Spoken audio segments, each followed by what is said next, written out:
Para sahabat, di dalam setiap perhelatan elektoral itu selalu muncul diskurs, muncul kosakata tentang rakyat sudah pintar. Kalimatnya bermacam-macam. Salah satunya begini. Kemenangan 02 adalah bukti bahwa rakyat sudah pintar. Meskipun digebuk dengan dirty food, dengan tuduhan-tuduhan etika, dan apalagi kecurangan dan sebagainya gitu ya. Tapi rakyat sudah pintar ya.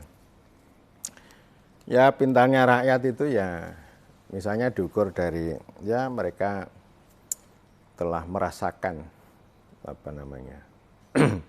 bukti kinerja Presiden Joko Widodo selama hampir 10 tahun terakhir.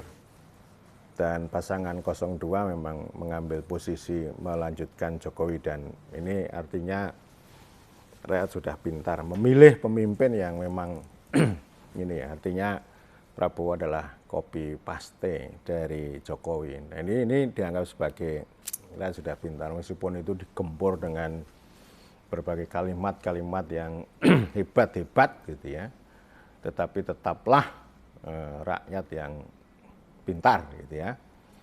Meskipun digebuk dengan isu dinasti, inkonstitusional dan sebagainya, rakyat sudah pintar gitu ya. Nah, ini kalimat yang sering muncul. Saya tidak mempersoalkan kemenangan, bukan itu. Tetapi poin yang saya katakan ini soal konsep rakyat pintar ini ya. Yaitu normatif ya. Mendorong supaya orang itu bijak. Bijak ya, nggak usah rewel. Ini faktanya begitu ya. Ini rakyat yang menang. Artinya siapapun yang menang itu berarti rakyat yang menang. Intinya gitu ya. Jadi supaya kita nggak perlu rewel terlalu rugi kalau kita ini berdebat terhadap hal-hal yang sebenarnya sudah diputuskan oleh rakyat gitu ya. Jadi ini kehendak rakyat dan rakyat itu pintar. Tetapi saya ingin mengatakan bahwa konsep rakyat pintar itu juga bisa menyesatkan. Sesat juga itu. Ini rakyat itu kan objek manipulasi. Jadi rakyat pintar itu juga kalimat manipulasi, memanipulasi rakyat. Kalau rakyat sudah pintar, atau rakyat disebut pintar, maka hidupnya ya tidak merana lah. Tidak merana. Tidak perlu menerima politik uang. Tidak perlu ada tulisan tentang kami menerima serangan fajar, itu udah banyak lah video-video itu ya. Saya bukan anti politik uang, bukan.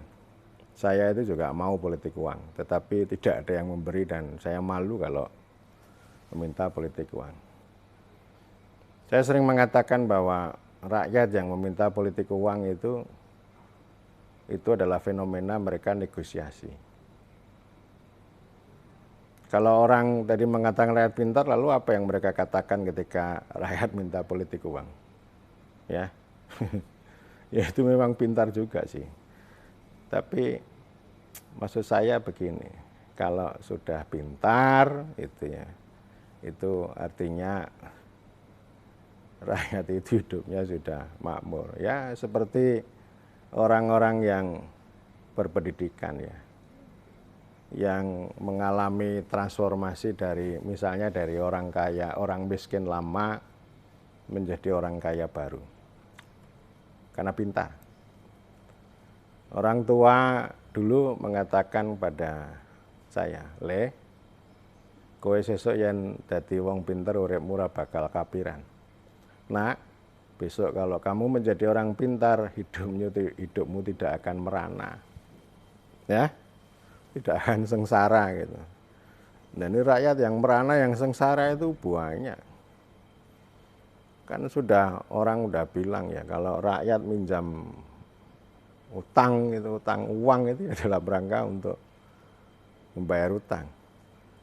Tapi kalau itu orang kelas menengah itu yang suka bicara itu kan utang itu untuk gaya hidup. Untuk gaya hidup ya. Kalau orang juragan, borjuis, ngutang ya untuk investasi gitu. Jadi rakyat itu ya secara empirik memang tidak berdaya dengan uang. Ya kalau pintar kan pasti berdaya dong sama uang.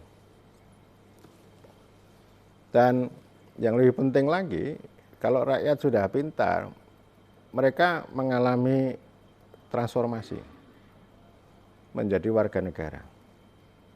Nah inilah, ini dimensi transformasi warga negara ini yang belum diperhatikan.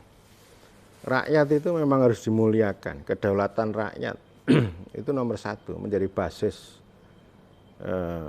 realisme kita, kekuasaan itu memang harus didasarkan pada persetujuan rakyat. Tetapi setelah kekuasaan terbentuk di dalam pemerintahan, maka tugas terpenting adalah kecerdasan itu ya. Bagaimana mentransformasikan dari rakyat menuju warga negara. Jadi ini yang selama ini kita gagal di situ. Dan saya tertarik dengan apa yang disampaikan oleh Prabowo tentang kami bukan pembangunan tapi transformasi. Itu akan saya bahas lebih khusus lagi.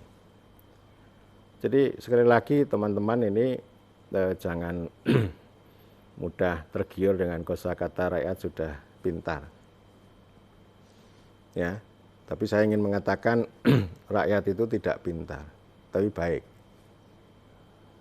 Pada kesempatan lain saya pernah mengatakan bahwa rakyat tidak bisa berbuat salah. Jadi kesalahan dan kebenaran, kepintaran dan kebodohan itu mungkin tidak relevan untuk memandang rakyat. Ya, jadi rakyat itu sumber kebaikan. Bukan sumber kebenaran, bukan sumber kepintaran. Kebenaran, kepintaran itu berasal dari ilmu pengetahuan, dari nalar, dari norma. Ya. Norma itu bicara tentang baik, tentang benar dan salah. Kalau rakyat adalah sumber kebaikan. Seperti halnya TNI katakan bahwa apa yang terbaik bagi rakyat, itulah yang terbaik bagi TNI. Jadi kalimatnya bukan apa yang terbenar bagi rakyat, itulah yang terbenar bagi TNI. Jadi kepintaran sama kebenaran itu ya itu satu paket gitu ya. Tetapi kalau ini kebaikan dan kebenaran, kepintaran itu digabung menjadi satu, itulah kebajikan. Dan kebajikan ini ya warga negara. Jadi warga negara itu akan punya kelengkapan kebajikan.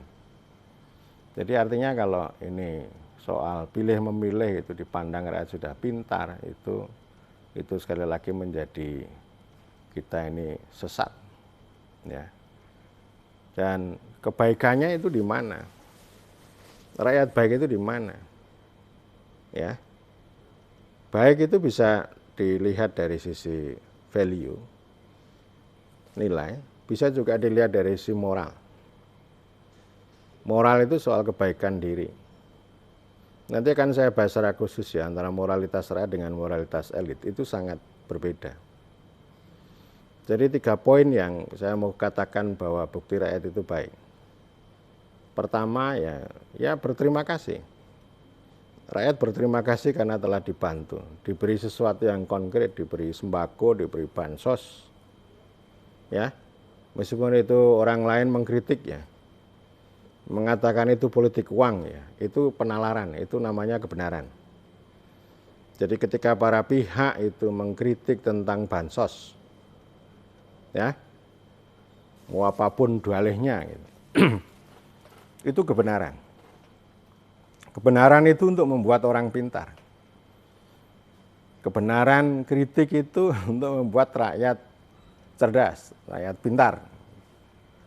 Jadi orang yang menolak itu ya, menolak politik uang itu yang justru dikatakan sebagai kebajikan. Sekurang-kurangnya dia sebagai kepintaran atau kecerdasan. Tetapi faktanya rakyat itu sangat senang dengan bansos. Bansos ini adalah kebaikan, meskipun dia salah dia. Salahnya di mana? Ya. Yaitu salahnya ya, dan kesalahan ini juga akan berdampak bagi keburukan yang tidak terlihat, keburukan jangka panjang. Ini saya tidak sedang mengkritik ini ya, bansos. Nanti lain kali lah. Lain kali ya soal bansos ini. Kebaikan. Jadi menyenangkan rakyat senang. Posisi uang nggak ada. Dan itu orang-orang di sekitar kami udah banyak lah. Saya nggak usah cerita panjang lebar itu faktanya gitu. Begitu ini dapat bertubi-tubi dalam waktu beberapa hari ini, senang mereka.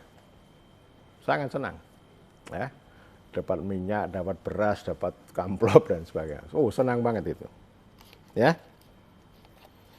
Tapi memang ini dalam jangka panjang juga pembodohan. Jadi artinya ini kebaikan, dan karena kebaikan itu ya lalu dibalas dengan memilih, coblos, jelas kan.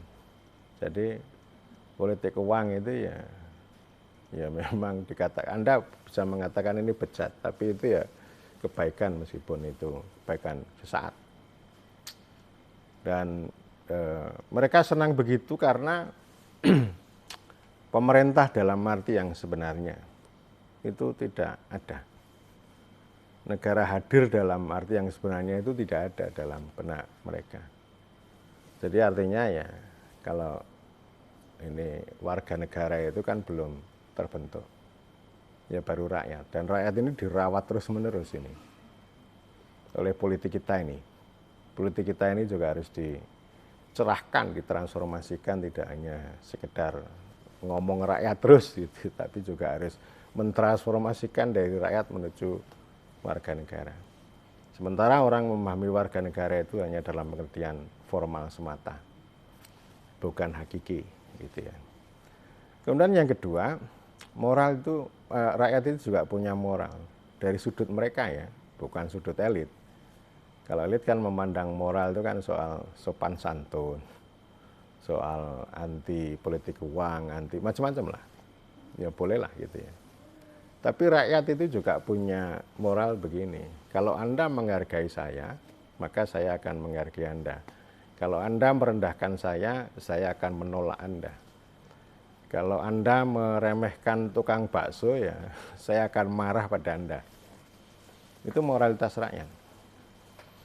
Jadi boleh saja orang mengatakan bahwa rakyat itu tidak punya sopan santun, tidak punya adab gitu ya.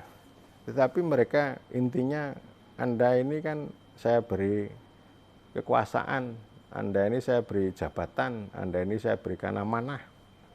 Ya, jabatan-jabatan itu kan amanah dari rakyat. Maka Anda itu harus mendengarkan, menghargai saya. Sehingga di mana-mana saya menangkap ini calon-calon yang congkak gitu ya. Wah, dihindari. Ya. Mungkin ini ada kecenderungan orang sombong, orang congkak. Ketika orang-orang itu masih kecil, ngelunjak gitu ya. Tapi ketika sudah besar berkuasa lalu congkak, lupa pada rakyat, merendahkan rakyat. Ya. Ketika ada pertemuan, ini rakyat ngomong dipotong, omongannya dipotong. Wah, saya udah tahu apa yang kamu maksud. Nah, ini membuat luka. Ya.